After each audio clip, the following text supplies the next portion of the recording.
di dunia dan akhirat. Ini adalah kajian membaca kitab Fathul Majid Syarhu Kitab Tauhid, dan ini adalah pertemuan yang ke-13, dan kita masih membaca bab yang pertama, yaitu babu fadli tauhidi wa ma yukaffiru minadz dzunub, bab keutamaan tauhid dan dosa-dosa yang dihapuskan dengan tauhid tersebut. Dan pada pertemuan sebelumnya kita sudah membaca beberapa dalil yang disebutkan di dalam kitab tauhid tentang keutamaan tauhid. Dalil yang pertama yaitu surat Al-An'am ayat 82. Allah Subhanahu wa taala berfirman, "Alladzina amanu wa lam yalbisu imanahum bidzulmin ulaika lahumul amnu wa hum muhtadun." Orang-orang yang beriman dan tidak mencampurkan keimanan mereka dengan kezaliman, mereka mendapatkan keamanan dan mereka mendapat orang-orang yang diberi petunjuk. Berdasarkan ayat ini, keutamaan tauhid adalah orang yang bertauhid dan tidak mencampurkan tauhidnya dengan kesyirikan, maka mereka akan mendapatkan keamanan. Dan keamanan yang dimaksud di sini adalah keamanan di dunia dan di akhirat. Kemudian mereka lah orang-orang yang diberi petunjuk, dan petunjuk yang dimaksud di sini adalah petunjuk di dunia dan akhirat. Keamanan di dunia maksudnya dia akan mendapatkan keselamatan dari hal-hal yang buruk di dunia seperti musibah, bala, karena tauhidnya. Kemudian dia mendapatkan keamanan di akhirat, maksudnya aman dari siksa neraka, yaitu tidak dimasukkan ke dalam neraka, ataupun kalau masuk maka tidak kekal abadi di dalam neraka. Kemudian dia mendapat petunjuk di dunia dan juga petunjuk di akhirat. Dan petunjuk di dunia yang dimaksud adalah dia berarti mendapatkan petunjuk untuk mengerjakan ketaatan-ketaatan karena tauhid yang dia miliki. Orang yang bertauhid lebih taat dibandingkan orang yang tidak bertauhid. Kemudian petunjuk di akhirat ditunjuki oleh Allah Subhanahu wa taala untuk masuk ke dalam surganya Allah Subhanahu wa taala. Taib. Kemudian hadis yang kedua, sebagai dalil yang kedua, hadis Ubadah bin Samit, yaitu Rasulullah SAW bersabda, "Man syahida an la ilaha illallah wahdahu la syarikalah, lahul mulku wa lahul hamdu wa lahul mulku wahdahu la syarikalah, wa anna Muhammadan abduhu wa rasuluh, wa anna Isa abdullahi wa rasuluh, wa kalimatuhu alqaha ila Maryam wa ruhun minhu, wal jannata haqqun wan nar haqqun adkhalahu Allahul jannah ala ma kana minal amal." Akhrajah. Siapa yang bersyahadat la ilaha illallah, semata tiada sekutu apapun bagi Allah, dan bersyahadat bahwa Muhammad sallallahu alaihi wasallam adalah rasulnya dan hambanya, dan bahwa Isa adalah Abdullah, hamba Allah dan rasulnya, dan kalimat yang Allah Subhanahu wa taala berikan kepada Maryam, dan ruh dari Allah Subhanahu wa taala, dan bersyahadat bahwa surga benar, neraka benar, niscaya Allah memasukkannya ke dalam surga sesuai dengan amalnya. Hadis riwayat Imam Bukhari dan Muslim. Hadis ini menunjukkan keutamaan tauhid, yaitu orang yang bertauhid maka dia akan masuk surga, pasti masuk ke dalam surganya Allah Subhanahu wa taala. Dan sesuai dengan amalnya, maksudnya sesuai dengan amalan-amalan yang dia lakukan selama hidup di dunia.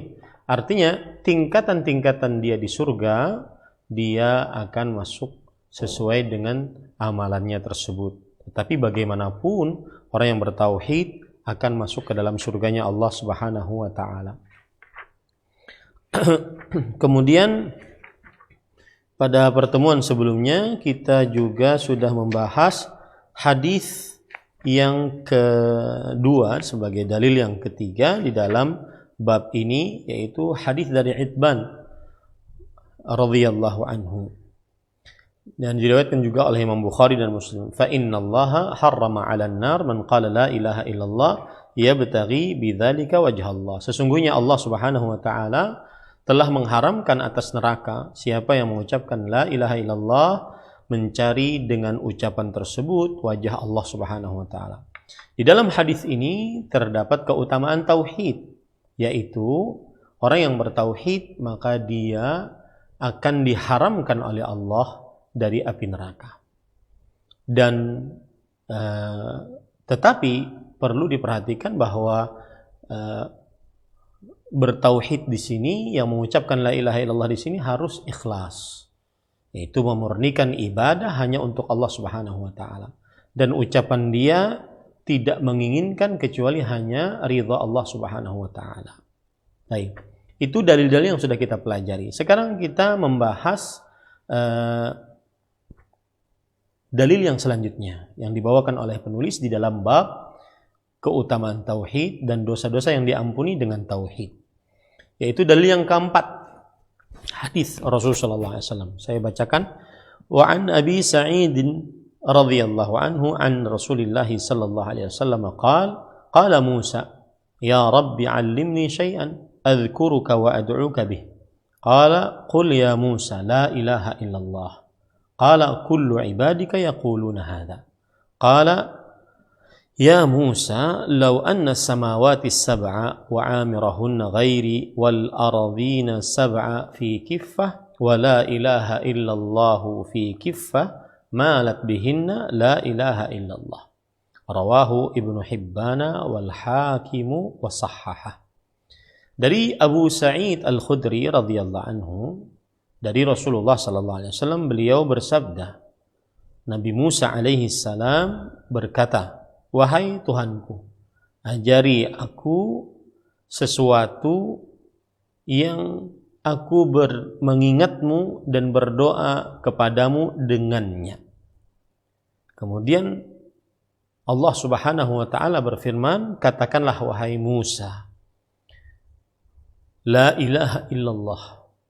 Kemudian Nabi Musa alaihi salam berkata, setiap hamba-hambamu mengucapkan ini.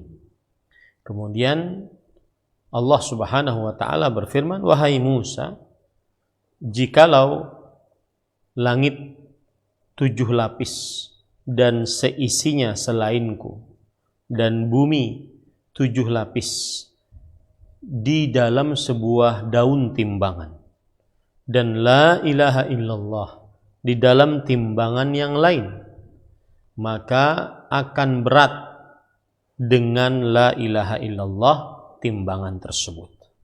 Hadis riwayat Imam Ibnu Hibban, Imam Hakim, dan disahihkan oleh beliau.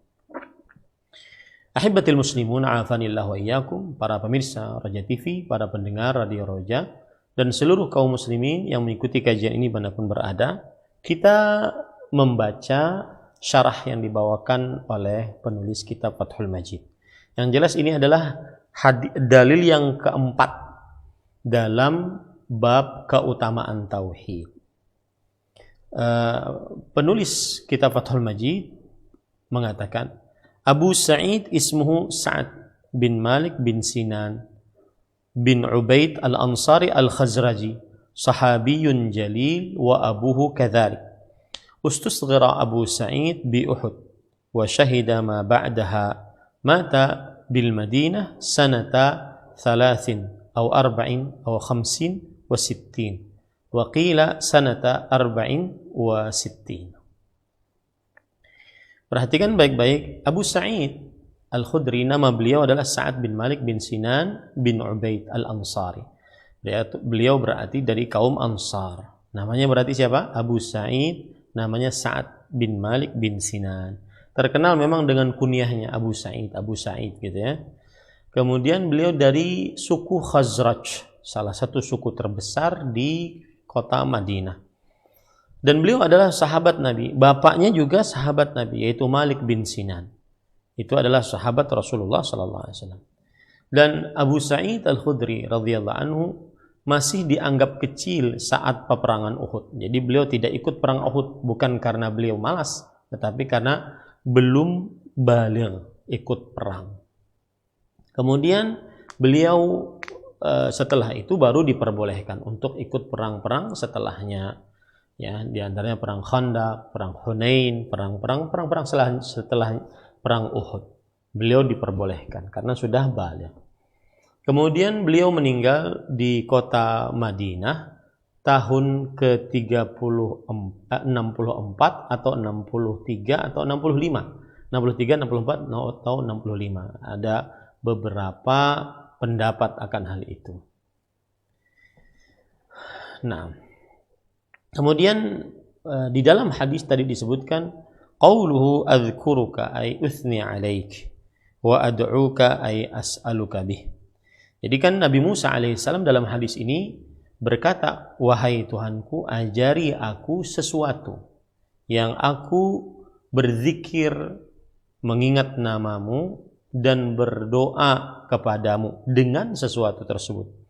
Nah, yang dimaksud dengan mengingat namamu maksudnya adalah Nabi Musa alaihissalam meminta amalan agar bisa memuji Allah Subhanahu wa taala dengan amalan tersebut, dengan bacaan tersebut, memuji Allah, dan agar bisa juga berdoa dengan bacaan tersebut, agar bisa juga berdoa dengan bacaan tersebut.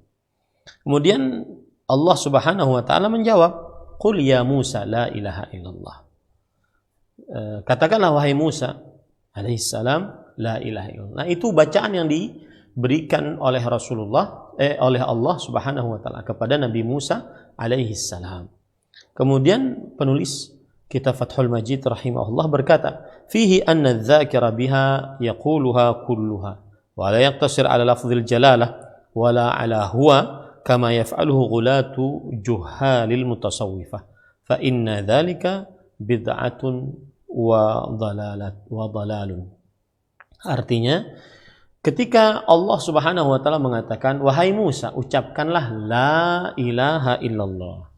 Di dalam hadis ini terdapat pelajaran bahwa yang berzikir hendaklah dia mengucapkannya seluruhnya, la ilaha illallah, dan tidak hanya mengucapkan lafzul jalalah saja, Allah gitu. Enggak, ya. Jadi ketika Allah Subhanahu wa taala memberikan kepada Nabi Musa alaihi salam zikir, maka zikirnya la ilaha illallah. Ini menunjukkan bahwa semestinya orang yang berzikir dia menyebutkannya secara sempurna, la ilaha illallah, dan tidak menyebutkan hanya lafzul jalalah saja, Allah, Allah, Allah, tidak. Karena Allah memberikan amalan kepada Nabi Musa dengan sempurna, la ilaha illallah. Kemudian dan juga tidak menyebutkan huwa atau hu. Ya, berzikirnya tidak dengan hu. Sebagaimana yang dilakukan oleh orang-orang yang belum paham dari kaum tasawuf, karena hal tersebut adalah perbuatan bid'ah dan perbuatan yang menyimpang. Maka ini dalil yang begitu tegas dari Rasulullah SAW bahwa Allah Subhanahu wa taala memberikan amalan kepada Nabi Musa dengan zikir la ilaha illallah. La ilaha illallah. Jadi diucapkannya secara lengkap kalau ingin berzikir. Tidak hanya Allah, Allah, atau tidak hanya dengan kata ganti hu. Ya, tidak seperti itu. Dan tidak ada dalil yang menyebutkan zikir hanya dengan menyebutkan Allah, Allah, Allah, atau menyebutkan dengan dhamir huwa, huwa, atau hu. Belum ada dalil. Dan seluruh zikir-zikir yang diajarkan dalam syariat Islam seluruhnya adalah kalimat mufidah, yaitu jumlah mufidah maksud saya, suatu kalimat yang bisa dipahami. Allahu Akbar, Subhanallah, Alhamdulillah, kemudian la ilaha illallah, la haula wa la quwata illa billah, Subhanallah wa bihamdi, ya, kemudian la ilaha illallah, la haula wa la quwata illa billah. Tidak ada satu kalimat mufradah, enggak ada. Allah, Allah, Allah saja enggak ada. Atau hu tidak ada. Ya, tidak ada dalam syariat Islam. Wallahu a'lam. Kemudian penulis mengatakan qauluhu wa kullu ibadika yaquluna hadza. Lalu kan Nabi Musa mengatakan setelah mendapatkan amalan la ilaha illallah, maka beliau mengatakan setiap hamba-hambamu mengucapkan ini. Nah, kemudian pensyarah mengatakan thabata bi khattil musannifi bil jama' walladhi fil usul yaqulu bil ifradi mura'atun li lafzati kull wa huwa fil musnad min hadithi Abdullah bin Umar radhiyallahu anhuma bi lafzil jama' kama dzakarahu al musannifu ala ma'na kull wa ma'na qawlihi kullu ibadika yaqulu hadha ay innama urida syai'an takhussuni bihi min baini umumi ibadika. Kemudian Nabi Musa mengatakan setiap hambamu mengucapkan ini. Di dalam beberapa manuskrip tulisan penulis pakai yaquluna, setiap hambamu mengucapkan ini, ya. Sedangkan di dalam beberapa manuskrip memakai kata-kata yaqulu pada dalam bentuk tunggal, yaqulu bukan yaquluna. Yang jelas pada ikhwan yang dirahmati Allah, di dalam kitab Al-Musnad dari hadis Abdullah bin Umar radhiyallahu anhuma dengan lafaz jama', yaitu yaquluna, ya, setiap hamba-hambamu mengucapkan ini. Dan maknanya adalah bahwa Nabi Musa alaihissalam menginginkan zikir yang khusus di samping dari zikir-zikir para hamba-hamba Allah Subhanahu wa taala. Jadi beliau ingin amalan khusus gitu. Makanya beliau mengatakan, wahai Rabb, wahai Tuhanku, seluruh hamba-hambamu mengucapkan ini. Saya ingin yang khusus. Nah, maksudnya begitu. Maka kemudian penulis mengatakan wa fi riwayatin ba'da qawlihi kullu ibadika yaqulu hadha qala qul la ilaha illallah. Qala la ilaha illallah innama uridu syai'an takhussuni bihi. Di dalam riwayat yang lain setelah Nabi Musa alaihissalam berkata setiap hamba-hambamu mengucapkan akan hal ini, maka Allah kemudian mengatakan lagi kepada Nabi Musa, ucapkan la ilaha illallah. Lalu Nabi Musa pun ikut mengucapkan la ilaha illallah. Kemudian Nabi Musa alaihissalam berkata, sesungguhnya aku menginginkan sesuatu yang khusus bagiku. Jadi beliau menganggap bahwa ucapan la ilaha illallah tersebut kan sudah banyak yang mengucapkan dari hamba-hamba Allah. Sedangkan beliau ingin amalan khusus. Beliau ingin amalan khusus. Nah, kemudian setelah itu penulis mengatakan walamma kana bin nasi au bil alami kullih min ad-darurati ila la ilaha illallah ma la nihayata lahu kanat min aktsaril adhkari wujudan wa aysariha husulan wa a'zamiha ma'an wal awamu wal juhalu ya'diluna anha ila ad-da'awatil mubtada'ah allati laysat fil kitabi wala fis sunnah. Dan ketika manusia bahkan seluruh alam semesta dalam keadaan sangat mendesak untuk memerlukan la ilaha illallah sampai kepada tidak ada batasan untuknya, maka La ilaha illallah adalah zikir yang paling banyak dan zikir yang paling mudah dan makna yang paling agung, dan orang-orang awam, orang-orang yang belum mengetahui, mereka berpaling dari zikir ini kepada doa-doa yang bid'ah, doa-doa yang bid'ah yang tidak ada dalam Al-Quran dan hadis Rasul Sallallahu Alaihi Wasallam. Ini penjelasan dari penulis kitab Fathul Majid Syarh Kitab Tauhid, bahwa Nabi Musa saja alaihi salam, beliau diberikan amalan oleh Allah la ilaha illallah. Nabi Musa saja beliau diberikan amalan oleh Allah la ilaha illallah. Dan karena memang la ilaha illallah tersebut pahalanya paling besar, mengucapkannya paling mudah, ya, kemudian juga keutamaannya paling besar, maka semestinya kaum muslimin sering-sering mengucapkan itu. Tetapi sebagian orang yang belum paham, sebagian orang yang mengikuti kebiasaan yang menyimpang, mereka malah berpaling dari zikir yang paling utama kepada zikir-zikir atau doa-doa yang dibuat-buat, yang belum ada di dalam Al-Quran ataupun hadis Rasul Sallallahu Alaihi Wasallam. Nah, itu maksudnya. Kemudian setelah itu Allah mengatakan, wahai Musa, lau anna as-samawati sab'a wa amirahunna ghairi. Wahai Musa, kalau seandainya ada 7 lapis langit dan isinya selainku, isinya selainku.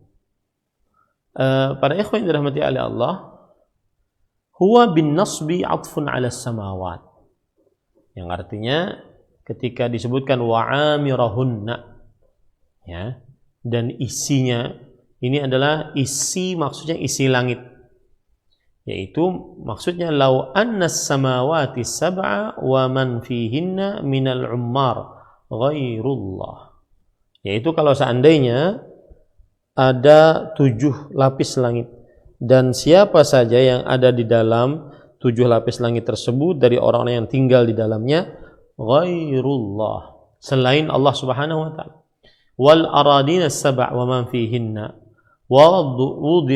wudi'u fi kiffatil mizan, dan juga 7 lapis bumi dan siapa saja yang ada di 7 lapis tersebut diletakkan dalam sebuah daun timbangan.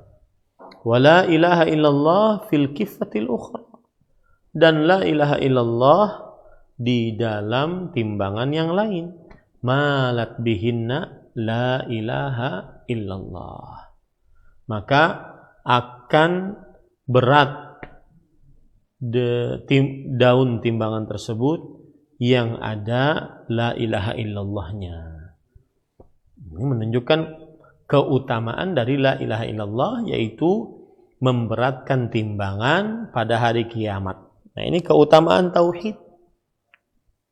Kemudian penulis mengatakan, warawal Imam Ahmadu an Abdullah bin Amr bin As radhiyallahu anhuma anin Nabi sallallahu alaihi wasallam anna Nuhan qala li ibnihi 'inda mautihi amuruka bila ilaha illallah fa innas samawati sab'a wal aradina sab'a law wudi'at fi kiffah wa wudi'at la ilaha illallah fi kiffah rajahat bihinna la ilaha illallah walau anna as-samawati sab'a wal ardina sab'a kunna halqatan mubhamah fa qasamathunna la ilaha illallah. Yang artinya, dan diriwayatkan oleh Imam Ahmad dari Abdullah bin Amr bin As radhiyallahu anhuma, bahwa Nabi Muhammad sallallahu alaihi wasallam meriwayatkan bahwa Nabi Nuh alaihi salam berkata kepada anak laki-lakinya saat anak laki-lakinya mau meninggal, aku perintahkan engkau mengucapkan la ilaha illallah. Ini menunjukkan bahwa ajaran para nabi itu sama. Mohon maaf.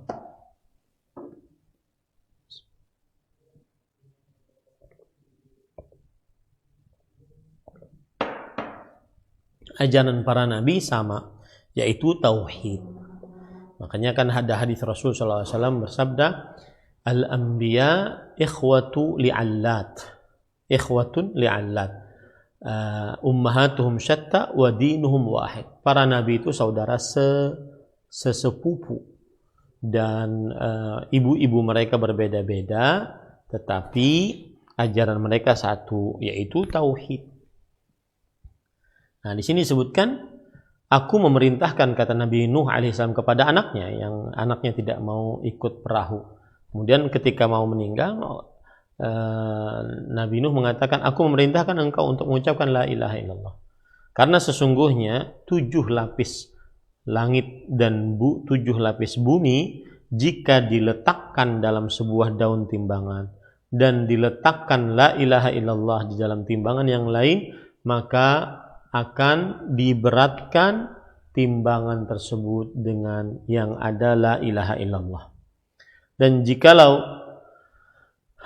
7 lapis langit dan 7 lapis bumi, mereka halqatan mubahana, mereka itu adalah seperti rantai yang bersambung-sambung, maka akan dipecahkan atau dilepaskan oleh la ilaha illallah. Nah, ini menunjukkan keutamaan dari la ilaha illallah. Baik. Kemudian ahibati hafizakumullah taala, selanjutnya penulis mengatakan fi kiffatin malat bihinna huwa bikasril kafi wa tasydidil fa, ay kifatil mizan. Maksudnya adalah di daun timbangan, ya, daun timbangan. Qauluhu malat bihin ay rajahat. Malat bihin artinya adalah berat dengan la ilaha illallah tersebut. Wa dzalika lima ishtamalat alaihi min nafi syirk wa tauhidillah alladhi huwa afdalul a'mal. Kenapa la ilaha illallah bisa memberatkan timbangan? Karena di dalamnya terdapat peniadaan kesyirikan dan mentauhidkan Allah, yang dia adalah amalan paling utama. Wa asasu al-millati wad-din, dan dia adalah pondasi dasar agama dan kepercayaan. Faman qalaha bi ikhlasin wa yaqinin wa amila bi muqtadaha wa lawazimaha wa huquqaha wastaqama ala dzalika fa hadhihi al-hasanah la yuwazinuha syai'un. Artinya, siapa yang mengucapkan la ilaha illallah dengan ikhlas, dengan keyakinan, ikhlas kebalikannya berarti tidak ikhlas, yaitu riya, ataupun ingin dapat pujian, ingin dapat sanjungan. Dengan keyakinan artinya kebalikannya adalah yaitu dengan mengucapkannya dengan keraguan-raguan, tidak yakin bahwa la ilaha illallah. Wa amila bimuqtadaha, dan mengerjakan konsekuensi dari la ilaha illallah, dan juga keharusan dari la ilaha illallah, hak-hak dari la ilaha illallah, dan dia istiqamah di atas itu, maka ini kebaikan tidak bisa ditimbang dengan sesuatu apapun. Artinya tidak ada yang bisa melawan timbangannya dengan sesuatu apapun. Tidak bisa melawan timbangan la ilaha illallah yang seperti ini dengan sesuatu apapun. Kama qala Allah Ta'ala, sebagaimana firman Allah Subhanahu wa Ta'ala, innal ladzina qalu rabbuna Allah thumma istaqamu fala khaufun 'alaihim wa la hum yahzanun. Sesungguhnya orang-orang yang mengucapkan Tuhan kami adalah Allah, kemudian mereka istiqamah, maka tidak ada rasa takut atas mereka dan mereka tidak mempunyai kekhawatiran. Surat Al-Ahqaf ayat 13. Maksudnya adalah yaitu orang-orang yang mengucapkan la ilaha illallah dengan keikhlasan, dengan keyakinan, mengerjakan konsekuensi dari la ilaha illallah, hak-hak la ilaha illallah, dan dia istiqamah di atas itu, maka dia mendapatkan kebaikan yang tidak bisa tidak bisa ditimbang berat kebaikan tersebut. Tidak ada yang melawan timbangan dari kebaikan tersebut. Ini para ikhwan yang dirahmati oleh Allah Subhanahu wa taala. Kemudian penulis mengatakan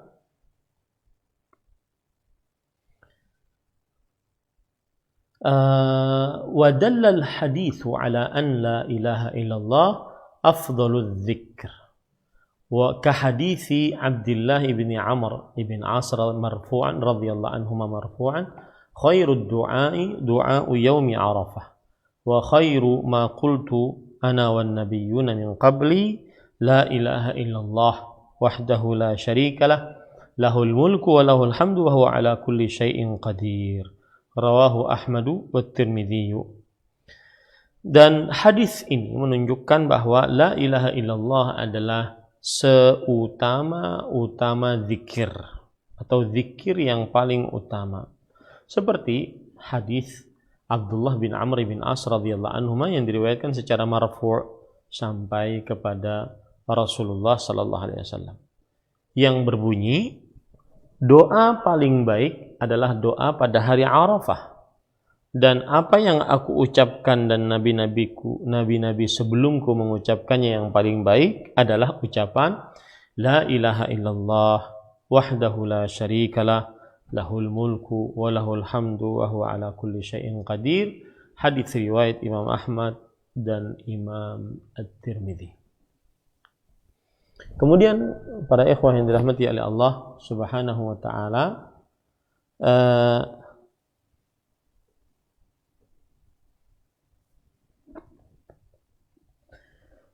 ini hadis menunjukkan keutamaan dari la ilaha illallah karena dia adalah doa paling terbaik, zikir paling terbaik.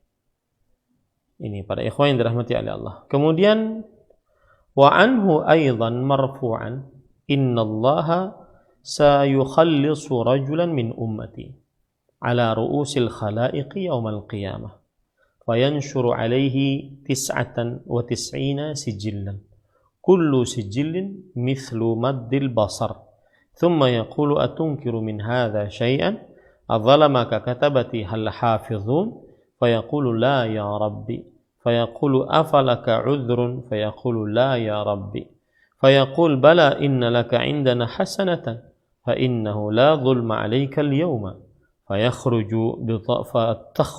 بطاقة فيها أشهد أن لا إله إلا الله وأشهد أن محمدا عبده ورسوله فيقول أحضر وزنك فيقول يا ربي ما هذه البطاقة مع هذه السجلات فقال إنك لا تظلم قال فتوضع السجلات في كفة والبطاقة في كفة فطاشت السجلات وثقلت البطاقة فلا يثقل مع اسم الله شيء.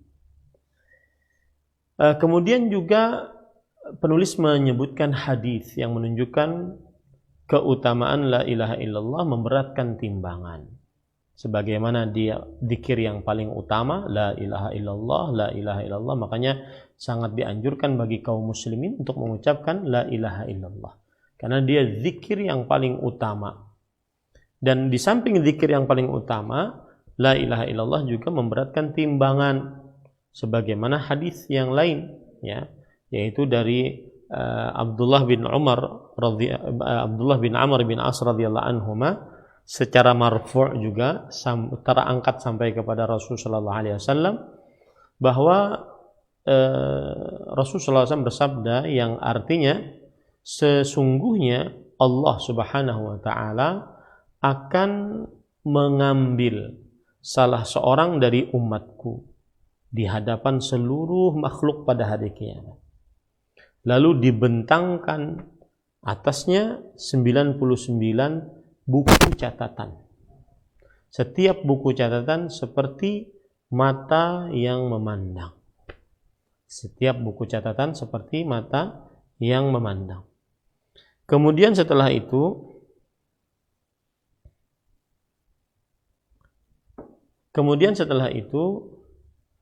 uh, apakah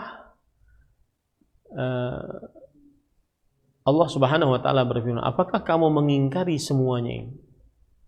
99 buku catatan amal. Kemudian ditanya lagi, apakah para malaikat pencatat amal telah berbuat zalim kepadamu? Maka orang ini menjawab, tidak wahai Tuhanku. Lalu Allah bertanya lagi, apakah engkau memiliki uzur atas 99 buku catatan amal ini dan seluruhnya dosa? Kemudian orang ini mengatakan, tidak wahai Tuhanku. Lalu ia berkata, lalu Allah Subhanahu wa taala berfirman, tidak, sesungguhnya engkau memiliki di sisi kami sebuah kebaikan, dan sesungguhnya tidak ada kezaliman apapun pada hari ini atasmu.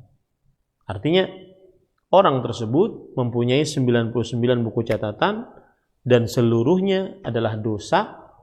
Lalu Allah Subhanahu wa taala bertanya, apakah engkau mempunyai pembelaan atas 99 ini? Apakah engkau merasa dizalimi oleh para malaikat atas 99 buku catatan amal ini? Maka para ikhwah yang dirahmati oleh Allah Subhanahu wa taala, akhirnya orang itu mengatakan tidak. Tetapi Allah kemudian mengatakan, engkau memiliki kebaikan.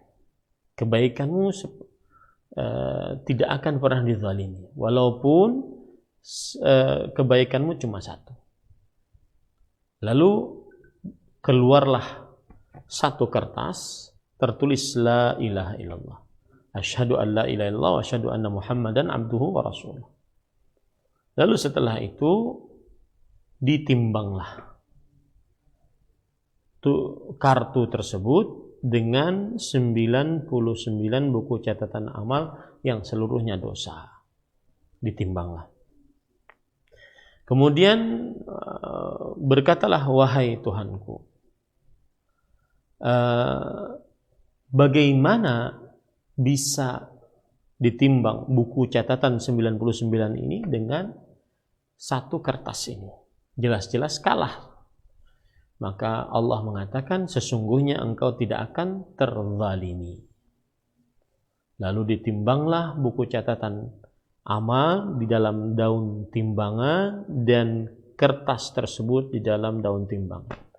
Ternyata kertas tersebut lebih berat dibandingkan buku catatan 99 jumlahnya tadi. Dan kemudian di akhir hadis disebutkan, tidak ada yang memberati sesuatu yang disertai nama Allah Subhanahu wa taala di dalamnya. Tidak ada yang memberati sesuatu yang disertai nama Allah Subhanahu wa taala di dalamnya. Nah, ini hadis, kata penulis, rawahu Tirmidzi wa hassanahu an-Nasa'i wa Ibnu Hibban wal Hakim wa qala sahihun ala syarti Muslim. Qala adz-Dzahabi fi talkhisihi sahih. Hadis riwayat Imam Tirmidzi dan beliau menghasankannya. Riwayat Imam An-Nasa'i, Imam Ibnu Hibban, Imam Hakim, dan Imam Hakim berkata hadis ini sahih berdasarkan syarat sahih Muslim. Dan Imam Adz-Dzahabi di dalam kitab talkhisnya, yaitu beliau mengatakan bahwa hadis ini juga sahih. Maka ini menunjukkan keutamaan la ilaha illallah, yaitu memberatkan timbangan. Baik. Kemudian ahibbatil muslimun afanillah wa iyyakum, lalu penulis mengatakan, qala Ibnul Qayyim rahimahullah, fal a'malu la tatafadalu bi suwariha wa adadiha, wa innama tatafadalu bi tafaduli ma fil qulub, fatakunu suratul amalaini wahidatan wa bainahuma min at-tafaduli kama baina as-sama'i wal ard.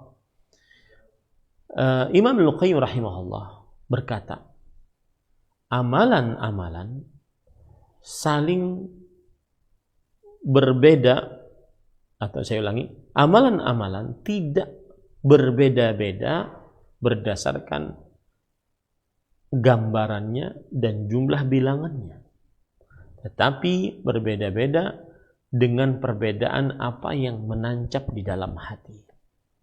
Maka terkadang amalannya sama, tetapi keutamaan dari dua amalan yang sama ini seperti antara langit dan bumi. Ya. Kemudian, jadi maksud beliau begini, ada dua orang sholat, kemudian gerakannya sama, ya tidak ada bedanya, kemudian sama persis. Tapi yang satu pahala sholatnya dapat setengah, yang satu dapat 1/10. Ini semua lari kepada hati. Begitu juga dalam maksiat. Yang satu dia berzina, yang satu juga berzina. Tetapi yang satu diampuni dosanya. Yang satu malah tambah besar siksanya. Kenapa? Karena apa yang tertancap di dalam hati. Nah ini. Kemudian penulis mengatakan, Imam Ibnu Qayyim rahimahullah juga berkata, wa ta'ammal hadits al-bitaqah allati tuda'u fi kiffah wa yuqabiluha 99 sijillan kullu sijillin minha maddul basar fatadkhulu al-bitaqah wa tatishu as-sijillat fala yu'adzab wa ma'lumun anna kulla muwahhidin lahu hadhihi al-bitaqah wa katsirun minhum yadkhulun nara bidzunubihi. Perhatikan baik-baik dan perhatikan hadis kartu tadi yang diletakkan dalam sebuah daun timbangan. Ditimbang dengan 99 buku catatan amal yang seluruhnya dosa. Setiap satu dari buku catatan amal tersebut seperti mata yang memandang, seluas mata memandang. Ini bukunya tebal, seluas mata memandang, dan seluruhnya dosa. Tetapi ketika ditimbang antara buku catatan amal dengan satu kertas yang terdapat la ilaha illallah, maka akhirnya berat kertas yang terdapat la ilaha illallah dan kalah berat timbangan dengan dibandingkan dengan 99 buku catatan amal tersebut. Buku catatan amal kalah berat timbangannya. Ya, buku catatan amal kalah berat timbangannya dengan satu kertas yang terdapat la ilaha illallah. Maka akhirnya dia tidak disiksa dan diketahui bahwa kita ketahui bersama bahwa setiap orang yang bertauhid memiliki kertas ini. Tetapi kebanyakan dari mereka masuk ke dalam neraka disebabkan dosa-dosa mereka. Maksudnya apa? Begini. Amalan la ilaha illallah diucapkan. Orang sering mengucapkan la ilaha illallah, la ilaha illallah.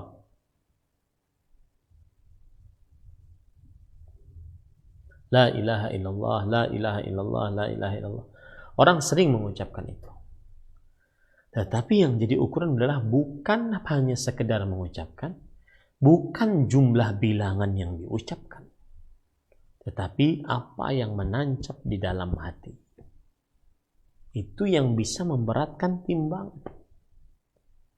Ya, itu yang bisa mengalahkan timbangan dari buku-buku catatan amal yang penuh dengan dosa tadi. Buktinya apa, kata Imam Ibnu Qayyim rahimahullah?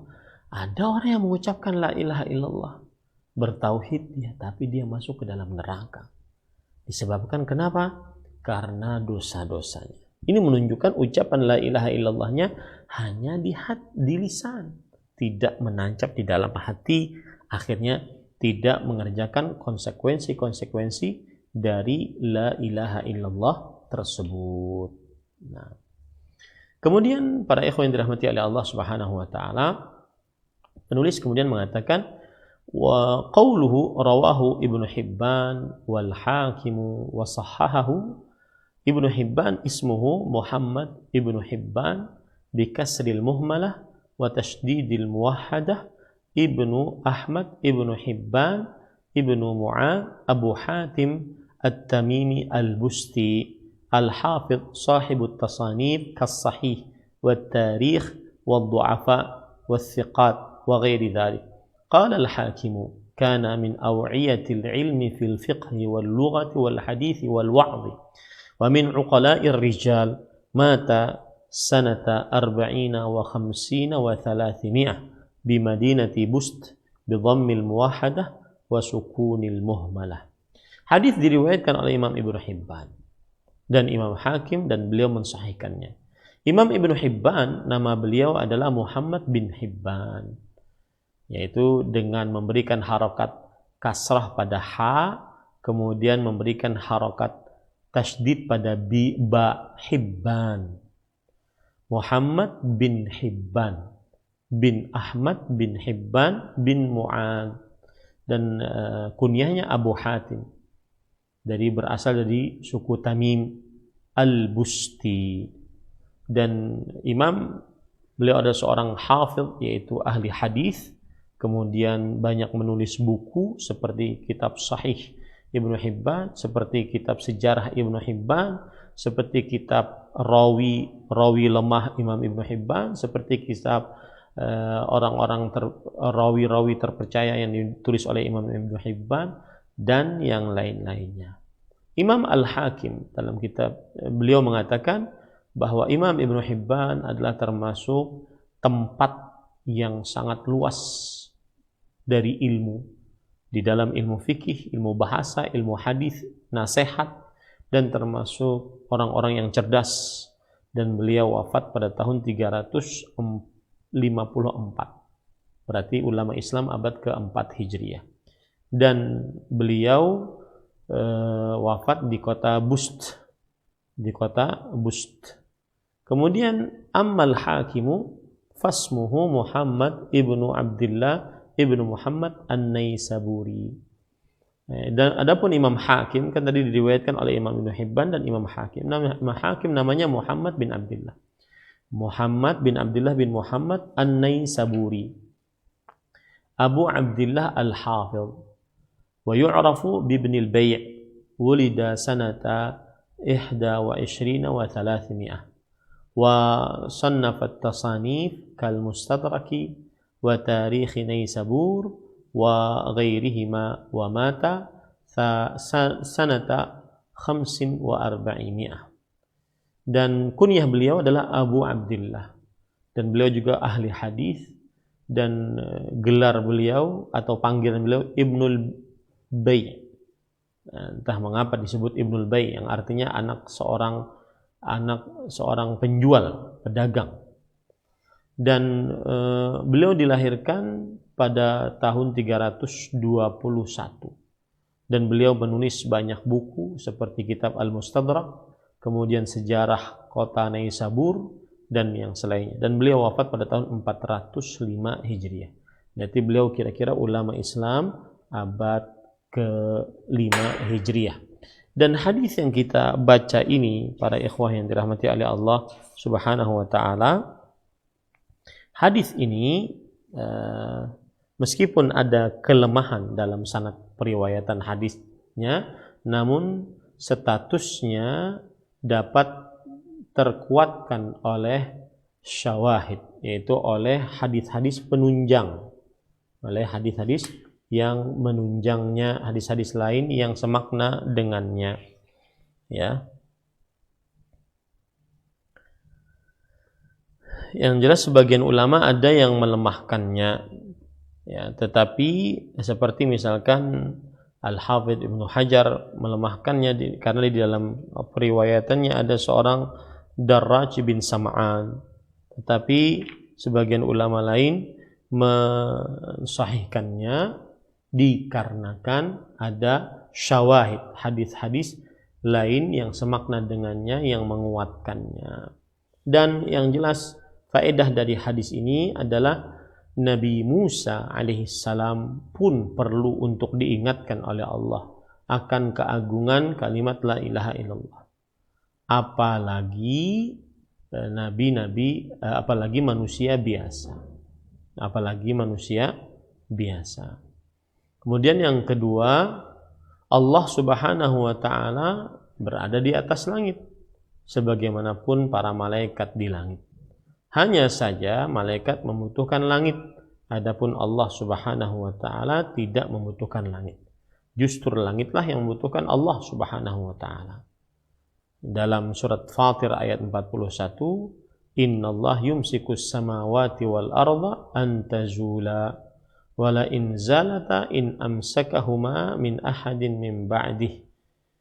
Yang artinya sesungguhnya Allah menahan langit dan bumi supaya jangan lenyap, dan sungguh jika keduanya akan lenyap tidak ada seorang pun yang dapat menahan keduanya selain Allah. Quran surat Fatir ayat 41. Nah, ini beberapa dalil yang menunjukkan bahwa keutamaan tauhid adalah memberatkan timbangan pada hari kiamat. Nah, itu kira-kira yang bisa kita sampaikan. Wallahu alam, sallallahu nabi Muhammad walhamdulillahi rabbil alamin. Nah, silakan. Ustaz, barakallahu fikum wa jazakallahu khairan. Terima kasih atas pelajaran dan pembahasan yang bermanfaat yang telah disampaikan. Di kesempatan kali ini kami akan berikan waktu dan kesempatan bagi Anda yang bertanya. Silakan di 0218236543 atau melalui pesan singkat di 0819896543. Selanjutnya akan berikan kesempatan bagi Anda yang bertanya. Silakan di 0218236543. Halo. Halo. Assalamualaikum Ustaz. Waalaikumsalam warahmatullahi wabarakatuh. Dengan siapa di mana ini? Ya. Ini dari Bapak Gusti di Maluku Utara. Silakan Bapak, pertanyaannya langsung saja. Cuma begini Ustaz mau tanya, apakah boleh kita setelah zikir pagi dan petang kita akhiri dengan kita bermunajat meminta kepada Allah setiap kita selesai zikir, baik itu pagi maupun petang. Kalau hal ini kita lakukan secara rutin, apakah hal ini tidak menjurus ke perbuatan bidah, dan apakah hal ini ada hujah dari Rasulullah? Terima kasih. Assalamualaikum warahmatullahi wabarakatuh. Waalaikumsalam warahmatullahi wabarakatuh. Waalaikumsalam warahmatullahi wabarakatuh. Ketika seseorang setelah sholat subuh kemudian dia berzikir pagi sebelum matahari terbit, kemudian setelah itu di dalam zikir dan di dalam zikir-zikir tersebut dia berdoa yang merupakan doa dari zikir pagi. Kemudian setelah dia berzikir pagi, apakah dia boleh berdoa lagi dengan doa-doa yang khusus selain zikir pagi? Maka jawabannya boleh. Tetapi dirutinkan dan menganggap itu sunnah, maka ini memerlukan dalil dan tidak ada dalil. Dirutinkan dan menganggap itu sunnah, maka ini memerlukan dalil dan tidak ada dalil. Oleh sebab itu, silahkan berdoa kapan saja, di mana saja, kecuali dalam tempat yang terlarang untuk berdoa seperti WC, sedang buang air besar, ya. Maka selain itu silahkan berdoa. Entah itu pagi, sebelum subuh, setelah zikir pagi, di waktu siang, boleh. Tetapi mengkhususkan doa tersebut pada waktu tertentu, pada tempat tertentu, dalam keadaan tertentu, dengan jenis doa tertentu, dengan jumlah bilangan tertentu, dengan sebab tertentu, dengan tata cara tertentu, maka penentuan-penentuan tersebut harus berdasarkan dalil. Jika tidak ada dalil, maka tidak dapat dikerjakan, karena sebuah amalan yang umum seperti doa, umum, bebas kita berdoa kapan saja, di mana saja, dalam keadaan bagaimana saja, kecuali dalam beberapa pengecualian, maka tidak boleh dibatasi kecuali dengan dalil. Wallahu a'lam. Naam. Assalamualaikum, jazakallahu khairan. Terima kasih atas penjelasan dan jawaban manfaat yang telah disampaikan. Kami akan bacakan dari pesan singkat dari hamba Allah di Bandung. Assalamualaikum warahmatullahi wabarakatuh. Ustaz, zikir yang terbaik yang kita lafadzkan, apakah lafadznya la ilaha illallah Muhammad Rasulullah atau cukup dengan la ilaha illallah saja? Mana yang terbaik, Ustaz? Silahkan. Bismillah, walhamdulillah, wassalatu wassalamu ala rasulillah wa ala alihi wa ashabihi wa man wala. Ahibatil muslimun, a'afanillah wa iyyakum. Zikir la ilaha illallah adalah seutama-utama zikir. Tetapi jika ingin ditambah la ilaha illallah wahdahu la syarikalah lahul mulku wa lahul hamdu ala kulli syai'in qadir, maka ini lebih utama lagi karena jumlah dari agungan Allah di dalam bacaan lanjutannya lebih di dalam pengagungan kepada Allah Subhanahu wa taala. Jadi kalau ditanya mana yang lebih utama, maka kita katakan semuanya sama. Cuma ketika ditambahkan la ilaha illallah wahdahu la syarika lahul mulku wa lahul hamdu ala kulli syai'in qadir, maka ini semua menunjukkan tambahan pujian, sanjungan kepada Allah Subhanahu wa taala, dan itu menunjukkan lebih utamanya jika disambung sampai akhirnya. Tapi ada bacaan-bacaan yang cuma la ilaha illallah, la ilaha illallah. Ada bacaan-bacaan yang memang dari syariatnya sampai wahdahu la syarikalah lahul mulku wa lahul hamdu ala kulli syai'in qadir. Maka ikuti yang sesuai dengan syariat Islam. Yang sampai la ilaha illallah saja kita baca sampai la ilaha illallah saja. Yang sampai la ilaha illallah wahdahu la syarikalah lahul mulku wa lahul hamdu ala kulli syai'in qadir kita baca sampai sempurna wa huwa ala kulli syai'in qadir. Wallahu a'lam. Nah. Barakallahu fikum, jazakallahu khairan. Terima kasih atas jawabannya. Selanjutnya kami bacakan kembali masih dari pesan singkat. Pertanyaannya sebagai berikut. Assalamualaikum warahmatullahi wabarakatuh. Saya Fauziah dari Manado. Ingin bertanya, Ustaz. Di kampung saya, jika ada orang meninggal dan sudah mencapai 40 hari akan diadakan doa untuk arwah dengan mengucapkan kalimat la ilaha illallah. Tapi lambat laun hanya mengucapkan ilah saja. Nah, apakah hal itu dibenarkan atau tidak?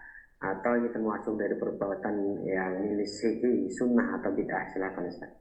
Bismillah, walhamdulillah, wassalatu wassalamu ala rasulillah wa ala alihi wa sahbihi wa man wala. Amma ba'du. Maka sebagaimana sudah kita sebutkan bahwa zikir yang paling utama adalah la ilaha illallah.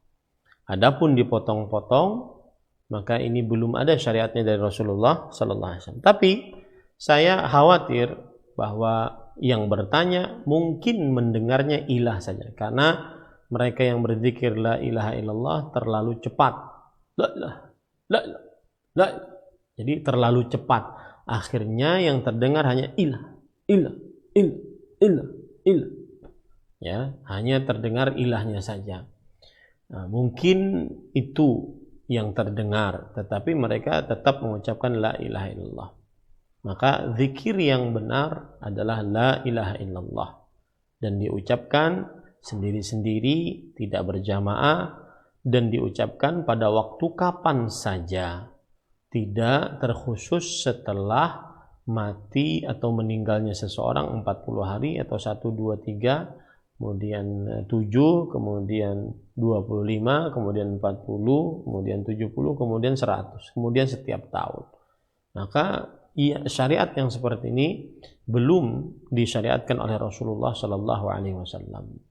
Oleh sebab inilah seseorang jika ingin berzikir, maka dia berzikir dengan zikir yang lengkap, la ilaha illallah dan tidak dipotong-potong, tidak dilakukan secara berjamaah, kemudian tidak dipimpin oleh satu orang, tidak ditentukan penentuan-penentuan yang belum ada syariatnya, seperti tempat, waktu, jumlah bilangan, jenis, sebab, dan tata cara.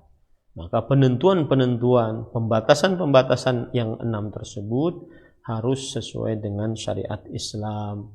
Dan saya belum mendapati ada syariat Islam, syariat Nabi Muhammad SAW secara khusus ketika setelah 40 hari maka kaum muslimin disyariatkan untuk berkumpul membaca la ilaha illallah dipimpin oleh satu orang.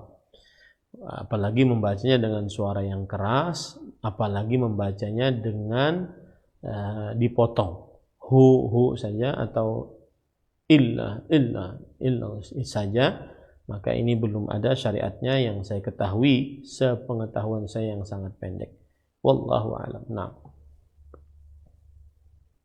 Barakallahu fikum, terima kasih atas jawabannya. Pertanyaan berikutnya dari hamba Allah di Bogor. Assalamualaikum warahmatullahi wabarakatuh, Ustaz. Kalau wanita sedang dalam masa haid atau haid, bolehkah dia berzikir, membaca kalimat-kalimat zikir, ada membaca Al-Quran? Silakan, Ustaz. Bismillah, walhamdulillah, wassalatu wassalamu ala rasulillah wa ala alihi wa sahbihi wa man wala. Jawabannya, wanita yang sedang haid boleh dia berzikir, boleh dia membaca Al-Quran. Yang tidak diperbolehkan adalah memegang mushaf.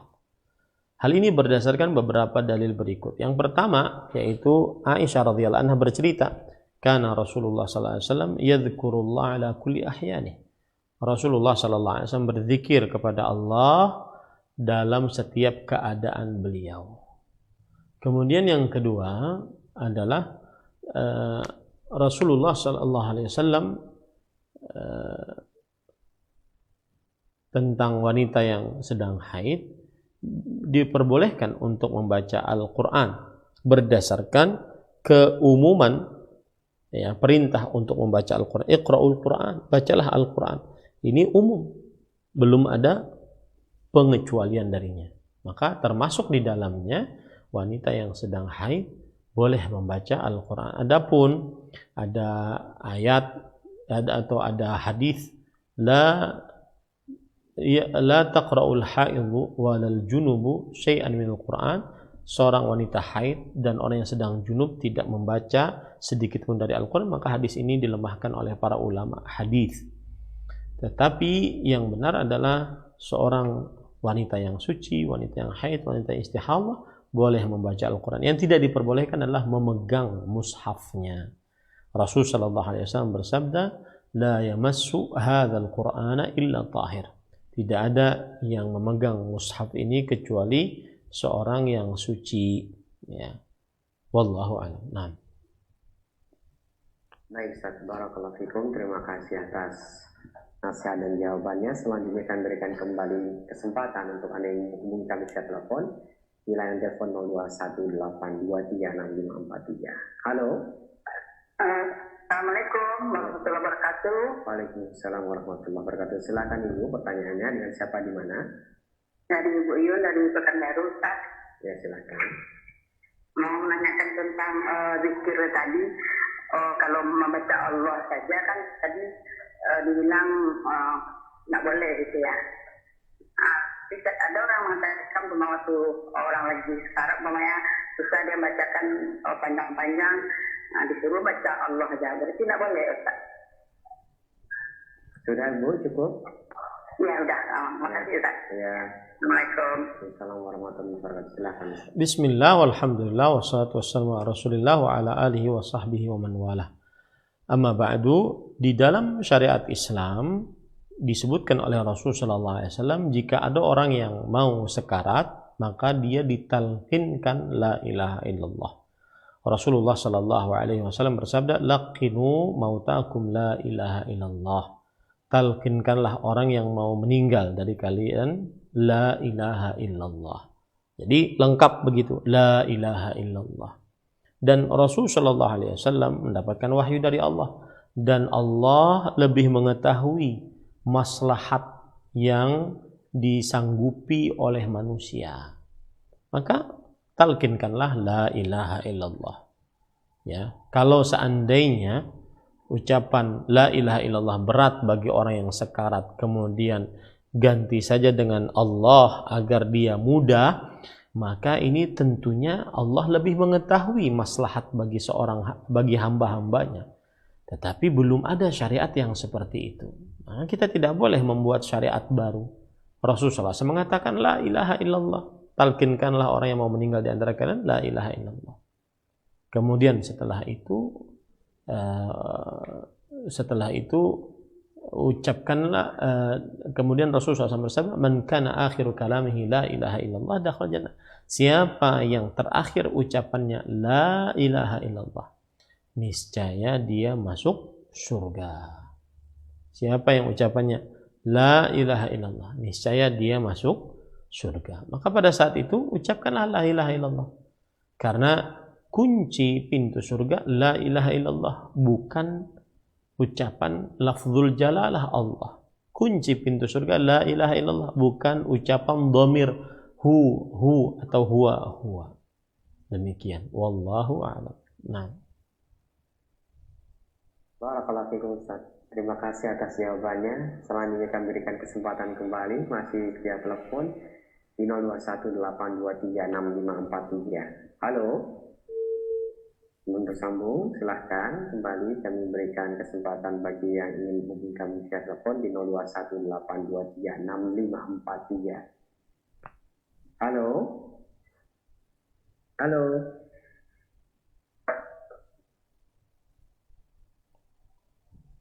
Silakan di 0218236543 bagi Anda yang bertanya langsung. Halo, Assalamualaikum. Waalaikumsalam. Dengan siapa di mana? Saya dengan hamba Allah di Depok. Silakan Ibu pertanyaannya. Ustaz, saya mau tanya, orang tua saya kemarin meninggal dalam keadaan terkena COVID kata dokter. Nah, lalu otomatis kan nggak menyebutkan la ilaha illallah, itu bagaimana ya? Karena mengikuti protokol kesehatan. Jadi orang tua itu nggak dimandikan, nggak segala macam, langsung dibungkus gitu aja dan dimasukkan ke peti. Ustaz, mohon jawabannya Ustaz. Assalamualaikum warahmatullahi wabarakatuh. Waalaikumsalam warahmatullahi wabarakatuh. Bismillah, walhamdulillah, wassalatu wassalamu ala rasulillah wa ala alihi wa sahbihi wa man wala. Adapun tentang orang yang meninggal karena penyakit yang mewabah seperti COVID-19, maka di dalam hadis Rasul sallallahu alaihi wasallam disebutkan bahwa siapa yang berdiam dan sabar saat terjadinya penyakit yang mewabah dan berharap pahala dari Allah, kana lahu ka'ajri syahid, maka dia seperti mendapatkan pahala orang yang mati syahid. Maka berharaplah pahala dari Allah bahwa orang tua yang meninggal karena COVID-19 mendapatkan pahala mati syahid. Karena janji Rasulullah SAW seperti itu. Bahkan di dalam hadis tersebut tidak disebutkan orangnya meninggal. Yang penting dia terjadi wabah, kemudian dia diam di tempatnya dalam keadaan sabiran muhtasiban. Dia bersabar dan berharap pahala dari Allah Subhanahu wa taala. Maka pada saat itu dia mendapatkan pahala seperti orang yang mati syahid, yang artinya bisa memberikan syafaat kelak pada hari kiamat. Nah, adapun bahwa orang tua tersebut yang meninggal karena COVID ini dia tidak bisa mengucapkan la ilaha illallah, maka itu kan sepengetahuan kita. Tetapi kejadian nyatanya kan kita tidak tahu. Apakah beliau ketika dalam keadaan sekarat sebelum dicabutnya nyawa bisa mengucapkan la ilaha illallah atau tidak. Jadi kita sebagai anak memang tidak bisa talkinkan bapak kita, tetapi kejadian aslinya hanya Allah yang mengetahui. Dan kita berharap pahala. Kita berharap bahwa orang tua kita termasuk husnul khatimah, bisa wafat dalam keadaan mengucapkan la ilaha illallah. Tugas anak hanya husnudzan, berbaik sangka kepada Allah dan terus mendoakan maghfirah untuk orang tua tersebut. Ya. Nah, adapun masalah dimandikan, kemudian dikafani, kemudian tidak dimasukkan ke dalam peti dan semisalnya, dan tidak tahu lagi urusannya bagaimana, maka kita bersandar kepada Allah atas hal itu. Dan Allah Subhanahu wa taala lebih mengetahui. Kalau di rumah sakit saya tidak tahu ya peraturannya gimana. Di rumah sakit apakah dimandikan atau tidak dimandikan, ataukah langsung dibungkus dengan kain dan semisalnya. Allahu a'lam, saya tidak tahu. Yang jelas bagi anak sekarang tugasnya adalah mendoakan orang tua tersebut. Dan anak yang orang tuanya meninggal karena COVID kemudian langsung dikuburkan oleh petugas dan tidak bisa menyolati, maka dia sholati setelah dikuburkan. Ya, tidak mengapa sholati di pekuburan setelah dikuburkan. Ini salah satu cara untuk berbakti kepada kedua orang tua karena meninggal disebabkan penyakit yang mewabah. Wallahu a'lam. Nah. Baik, Ustaz, barakallahu fikum wa jazakallahu khairan. Terima kasih atas jawaban dan nasihatnya. Selanjutnya kami berikan kesempatan kembali masih di 0218236543 dengan yang bertanya via telepon, silahkan. Halo. Assalamualaikum Pak Ari. Waalaikumsalam Pak Mul, silahkan pertanyaannya. Izin bertanya Ustaz, berzikirlah kepada Allah Subhanahu wa taala baik dalam keadaan lapang maupun sempit. Al-Quran surat Al-Baqarah 8788. La ilaha illa anta subhanaka inni kuntu minaz zalimin. Jadi yang saya ingin tanyakan Ustaz, apakah manfaatnya atau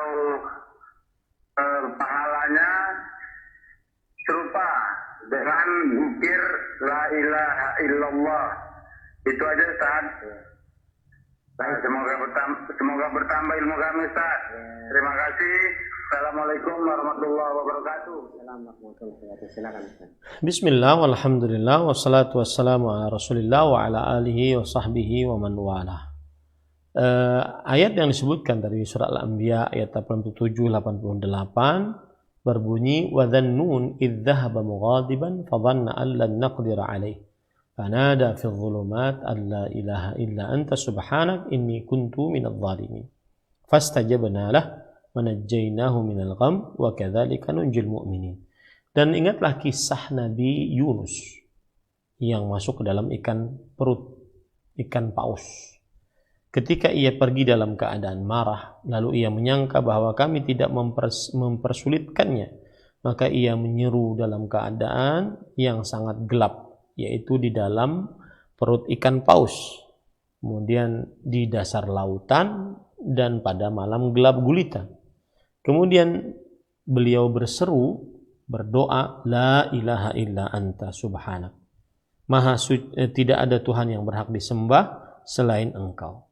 Maha suci Engkau, sesungguhnya aku adalah termasuk orang-orang yang zalim. Fastajabna lah fanajjaynahu minal gham.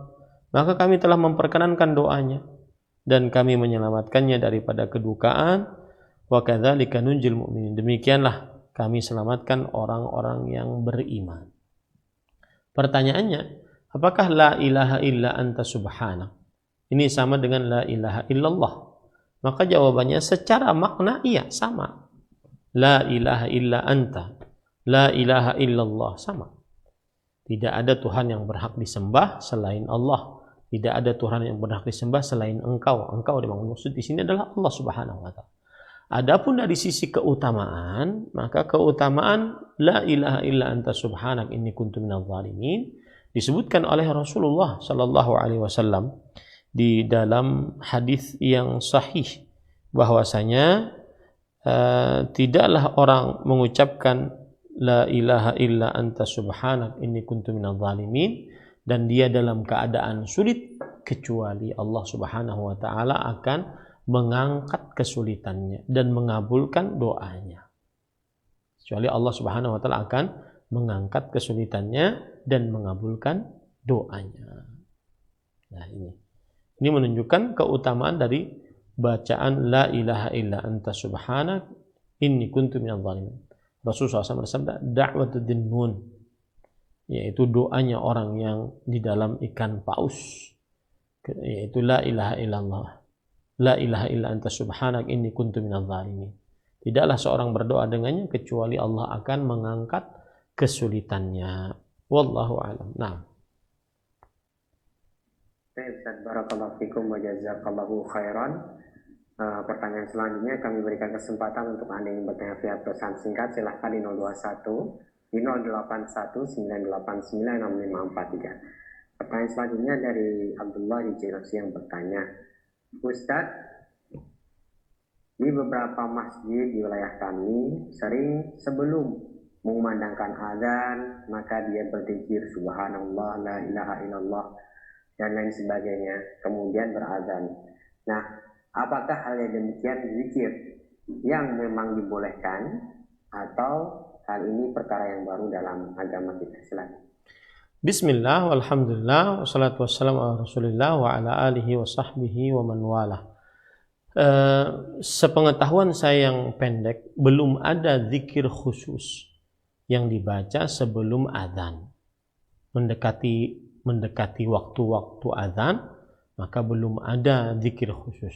Jika sudah masuk waktu sholat, maka hendaklah muadzin memandangkan azan. Belum ada bacaan salawatankah, tarhimankah, ya belum ada. Ya.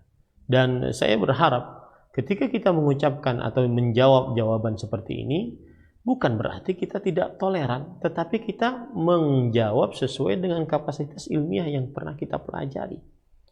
Adapun yang mengamalkannya, maka dia juga berhak untuk menjawab dengan jawaban yang dia miliki, menyebutkan dalil, menyebutkan ayat Al-Quran atau hadis Rasul sebagai dalilnya. Ya, jadi jangan sampai dianggap kita ketika menyebutkan ini tidak ada syariatnya, maka kemudian dianggap intoleran, tidak toleran, radikal karena tidak sesuai dengan amalan masyarakat. Maka ini tidak seperti ini cara beragama dan cara berilmiah, berdiskusi ilmiah agama, tidak seperti itu. Ya, jadi ketika kita menyebutkan bahwa itu belum ada syariatnya, karena memang sepengetahuan kami yang pendek belum ada dalil yang menyebutkan secara khusus boleh berselawat dan juga membaca bacaan-bacaan zikir tertentu sebelum azan. Wallahu a'lam. Nah. Barakallahu fikum wa jazakallahu khairan. Pertanyaan selanjutnya kami bacakan dari hamba Allah. Assalamualaikum Ustaz, mau bertanya, sering saya mendengar solawat-solawat yang beredar baik di masyarakat kita maupun yang ada di media-media sosial. Mau bertanya, solawat yang benar sesuai sunnah itu yang bagaimana dan dianjurkan membacanya kapan Ustaz? Assalamualaikum warahmatullahi wabarakatuh. Bismillah, walhamdulillah, wassalatu wassalamu ala rasulillah wa ala alihi wa sahbihi wa man wala. Salawat adalah ibadah yang sangat agung. Bahkan Allah dan para malaikatnya bersalawat. Allah berfirman, innallaha wa malaikatahu yusalluna ala nabi. Sesungguhnya Allah dan para malaikatnya bersalawat atas Nabi Muhammad SAW. Dan salawat adalah perintah yang diperintahkan oleh Allah dalam Al-Quran. Ya ayyuhalladzina amanu sallu alaihi wa sallimu taslima. Wahai orang yang beriman, bersalawatlah atas Nabi Muhammad SAW dan ucapkanlah salam dengan salawat dan salam yang banyak. Maka pada saat itu kita disyariatkan untuk bersalawat, mengucapkan salawat atas Nabi Muhammad SAW. Nah, salawat yang paling bagus yang bagaimana? Tentunya yang kita dapati syariatnya dari Rasulullah SAW. Suatu ketika para sahabat Nabi radhiyallahu anhum bertanya, ya Rasulullah, alimna kaifa nusallimu alaik, fa kaifa nusalli alaik. Wahai Rasulullah, kami sudah mengetahui bagaimana cara mengucapkan salam kepada engkau. Assalamu alayka ya Rasulullah wa rahmatullahi wabarakatuh. Bagaimana kami bersalawat atas engkau? Padahal dalam Al-Quran diperintahkan untuk bersalawat. Kemudian Rasulullah Sallallahu Alaihi Wasallam berdiam setelah ditanya seperti itu, menunjukkan bahwasanya beliau belum dapat wahyu. Kemudian setelah itu, tidak beberapa lama beliau mengucapkan qulu, ucapkanlah. Ini perintah. Perintah dari Rasulullah SAW, berarti beliau sudah mendapatkan wahyu. Allahumma salli ala Muhammad wa ala ali Muhammad kama sallaita ala Ibrahim wa ala ali Ibrahim innaka Hamidum Majid. Wa barik ala Muhammad wa ala ali Muhammad kama sallaita ala Ibrahim wa ala ali Ibrahim innaka Hamidum Majid. Itulah salah satu riwayat dari riwayat tentang salawat kepada Rasulullah Sallallahu Alaihi Wasallam. Dan itulah salawat yang paling utama, disebabkan karena beliau ditanya oleh para sahabat. Kemudian beliau berdiam sebelum dapat wahyu. Kemudian beliau memerintahkan setelah dapat wahyu. Dan para sahabat yang mereka itu orang Arab asli tidak membuat salawat tersendiri. Mereka bertanya kepada Rasulullah SAW. Maka salawat yang paling utama adalah salawat yang tadi yang saya baca dan yang semisalnya dari hadis-hadis yang sahih. Ya. Adapun salawat-salawat yang hadir dan ada dan dibuat sepeninggal Rasulullah SAW, maka tentunya tidak bisa dibandingkan dengan salawat yang Rasulullah SAW mendapatkan wahyu dengannya. Tentunya lebih utama salawat Rasulullah SAW. Bahkan beliau ditanya waktu itu dan beliau berdiam sebelum dapat wahyu dan beliau memerintahkan untuk mengucapkan setelah dapat wahyu. Dan para sahabat tidak membuat salawat tersendiri padahal mereka orang Arab asli. Makanya ini salawat yang paling utama. Baik. Kalau sudah kita pahami itu, kapan kita bersalawat? Maka perhatikan, ibadah salawat sama dengan zikir-zikir yang lainnya dari sisi waktu, tempat, jumlah bilangan, jenis, tata cara, dan sebab. 6 perkara yang membatasi. Yaitu kita bersalawat dan dianjurkan memperbanyak salawat di sebuah waktu atau di sebuah tempat dengan jenis tertentu, dengan jumlah bilangan tertentu, dengan tata cara dan sebab yang ada dalilnya. Maka jika tidak ada dalilnya, maka amalan bersalawat dia amalan yang umum, yang di mana saja kita bisa kerjakan, kapan saja kita bisa kerjakan, jenis salawatnya yang sudah ditentukan itu lebih utama untuk dikerjakan, kemudian jumlah bilangannya berapa saja kita bisa kerjakan, kemudian selanjutnya adalah tata caranya, kita tidak boleh membuat-buat tata cara yang baru, ya biasa saja. Kemudian juga yang ke-6 adalah sebab, tidak menentukan sebab tertentu saat ingin bersalawat. Ya, ini para ikhwan yang dirahmati oleh Allah. Kemudian saya berpesan, salawat amalan paling utama, tetapi kita tidak diperbolehkan untuk membuat hadis palsu tentang salawat. Ya, salawat atas Nabi Muhammad SAW amalan paling utama, salah satu amalan yang sangat agung dalam Islam. Tapi tidak boleh kita membuat hadis-hadis palsu tentang salawat. Karena Rasulullah SAW bersabda, "Man kadzaba alayya muta'ammidan falyatabawwa maq'adahu minan nar." Siapa yang berdusta atas namaku, maka hendaklah dia mengambil tempatnya yang paling pantas di dalam neraka. Maka pada saat itu hendaklah dia berselawat sesuai dengan petunjuk Rasulullah SAW. Apalagi ini ada kadang selawat hadirnya, adanya, dibuatnya jauh sepeninggal Rasulullah SAW. Ratusan tahun, bahkan ribuan tahun. Kenapa salawat yang ini lebih masyhur di tengah kaum muslimin dibandingkan salawat yang datang dari wahyu, dari hadis Nabi yang sahih? Nah ini kan termasuk daripada tipu daya iblis. Meninggalkan sunnah Rasul meninggalkan lafaz-lafaz dari salawat hadis, salawat yang langsung dari mulut Rasulullah SAW, dan menggemari salawat-salawat yang baru, yang belum ada, bahkan baru ada setelah ribuan tahun. Kemudian yang lebih ironi lagi, salawat yang baru ini kemudian dibuat keutamaan-keutamaan. Keutamaan mengamalkan salawat ini, keutamaan mengamalkan salawat ini sekian kali.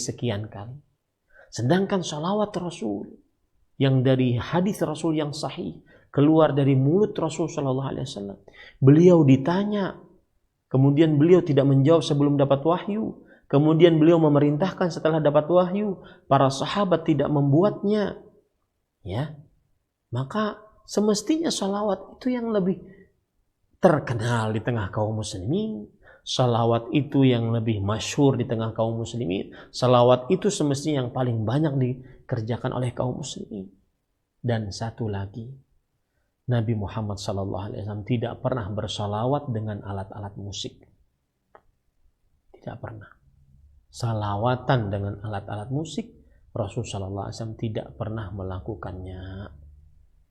Dan satu lagi, bedakan antara salawat dengan pujian.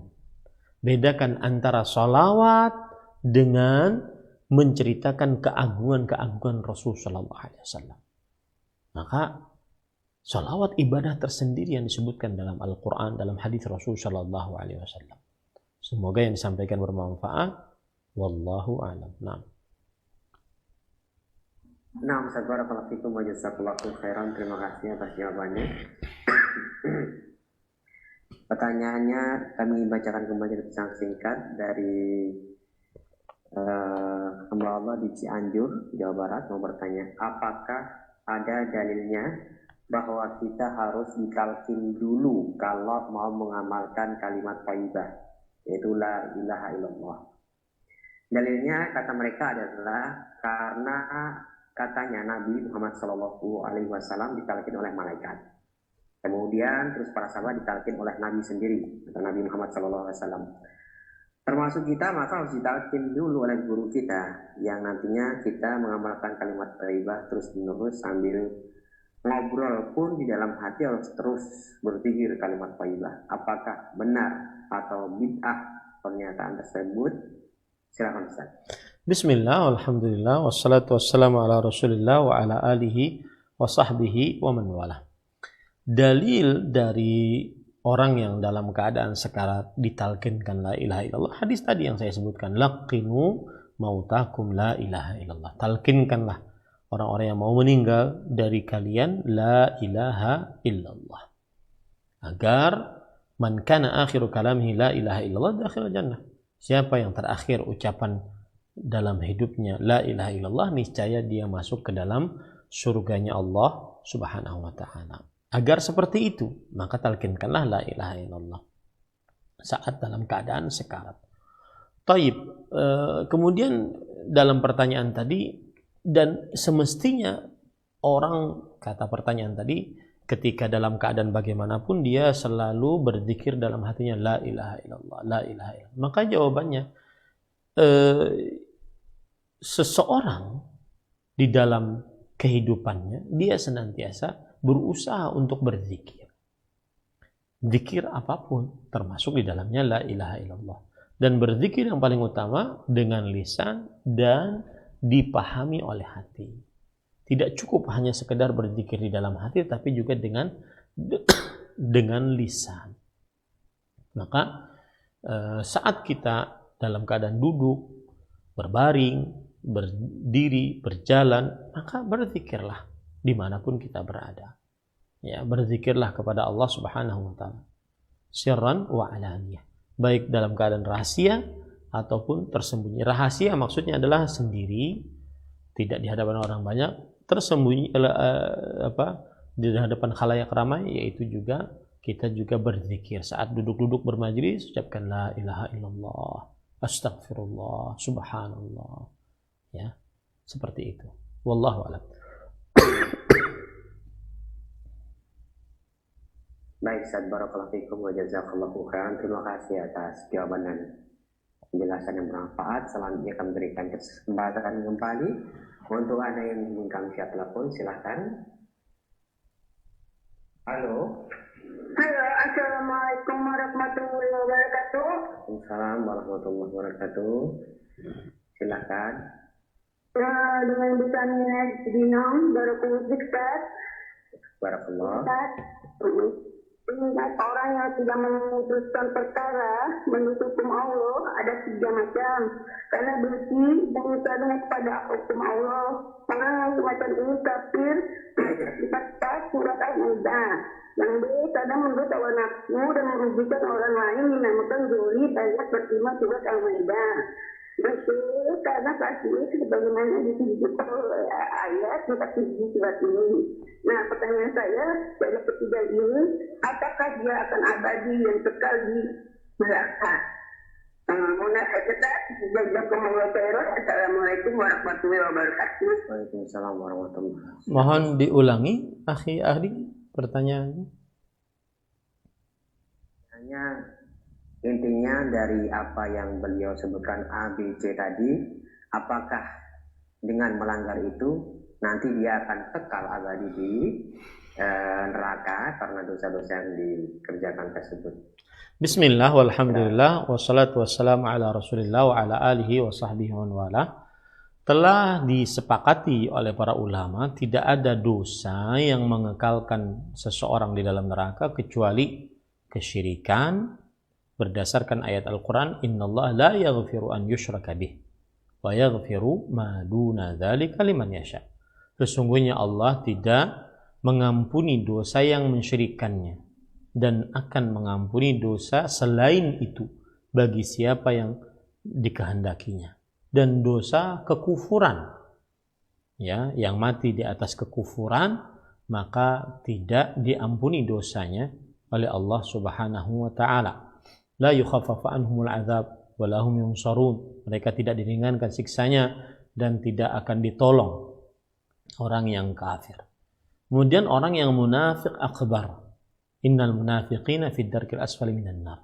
Sesungguhnya orang-orang yang munafik di dalam neraka yang paling dalam. Itu menunjukkan bahwasanya orang-orang yang mempunyai sifat munafik akbar, lisannya mengaku Islam, hatinya penuh dengan kekufuran dan kesyirikan, maka dia tidak diampuni dosanya jika mati di atasnya. Nah, adapun dosa-dosa selain itu, maka masih ada tiket pengampunan dari Allah Subhanahu wa taala.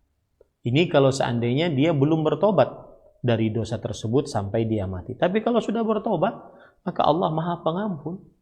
Allah Maha Penerima taubat, walaupun dosa kesyirikan, walaupun dosa kekufuran, walaupun dosa kemunafikan akbar, sebelum meninggal dia bertobat, maka dan sebenar-benar taubat, Allah akan terima taubatnya.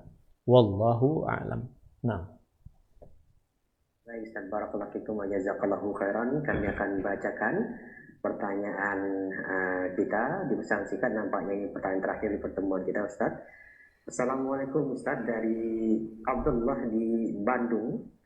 Assalamualaikum, saya kalau selepas sholat subuh setelah beres zikir di masjid, terus saya zikir lagi di rumah dengan zikir subhanallah wa bihamdi subhanallahil azim 100 kali, kemudian membaca al-ikhlas 10 kali, kemudian membaca la ilaha illallah wahdahu la syarika lah lahul mulku wa lahul hamdu wa huwa ala kulli syai'in qadir 10 kali. Sholawat Nabi 100 kali, terakhir baca Al-Quran. Apakah yang saya kerjakan ini bagus atau tidak, Ustaz? Mohon pencerahannya, silakan Ustaz. Bismillah, walhamdulillah, wassalatu wassalamu ala rasulillah wa ala alihi wa sahbihi wa man wala. Orang yang membaca zikir pagi, maka dia bisa membacanya di masjid, bisa membacanya di rumah. Dan apa yang disebutkan tadi, seperti membaca subhanallah wa bihamdih, subhanallahil azim, subhanallah wa bihamdih, subhanallah wa bihamdih, ya, 100 kali ini termasuk dari bacaan zikir pagi. Kemudian membaca al-ikhlas juga termasuk dari bacaan zikir pagi. Kemudian juga membaca beberapa amalan yang jelas, jika itu memang ada dalilnya dari Al-Quran dan hadis Rasulullah SAW, zikir-zikir tersebut, maka itu boleh dibaca. Ya, itu boleh dibaca. Dan alhamdulillah di zaman sekarang, zaman informasi sangat mudah diakses, maka silahkan untuk mencari buku zikir pagi dan sore yang sahih berdasarkan dari Al-Quran dan hadis Rasul Sallallahu Alaihi Wasallam. Tapi apa tadi yang disebutkan dari membaca Al-Quran dan semisalnya, maka itu diperbolehkan untuk dibaca, ya. Karena apa yang disebutkan tadi termasuk daripada zikir pagi. Wallahu a'lam. Nah. Baik, Ustaz, barakallahu fikum wa jazakallahu khairan. Nampaknya pertanyaan tadi merupakan pertanyaan penutup di pertemuan kita di kesempatan pagi hari ini. Sebelum kami akhiri, mohon Ustaz memberikan iktitam. Fadhal ya Ustaz. Bismillah, walhamdulillah, wassalatu wassalamu ala rasulillah wa ala alihi wa sahbihi wa man walah.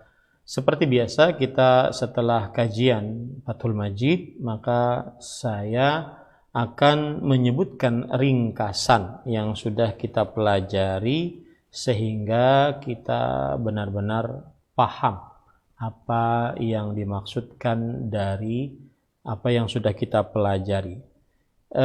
Kita sudah mempelajari tadi bab yang pertama, yaitu bab keutamaan tauhid dan apa saja yang dihapuskan dosa dengan tauhid tersebut.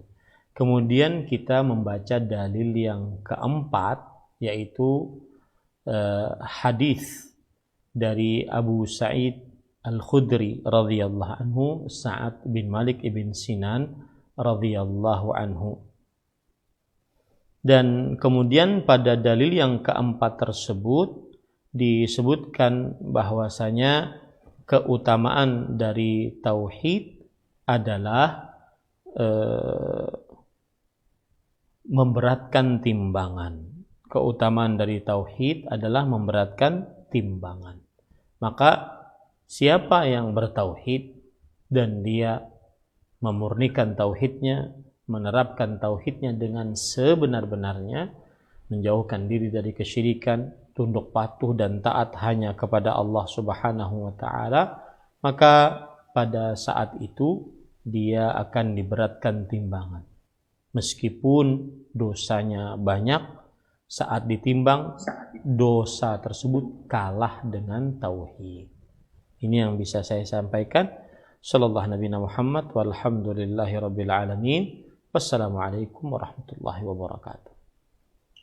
Waalaikumsalam warahmatullahi wabarakatuh. Barakallahu fikum wa jazakallahu khairan. Terima kasih para ustaz yang telah memberikan kesempatan bagi kami untuk menimba ilmu langsung dari pembahasan kitab Fathul Majid Syarh Kitab Tauhid. Semoga pertemuan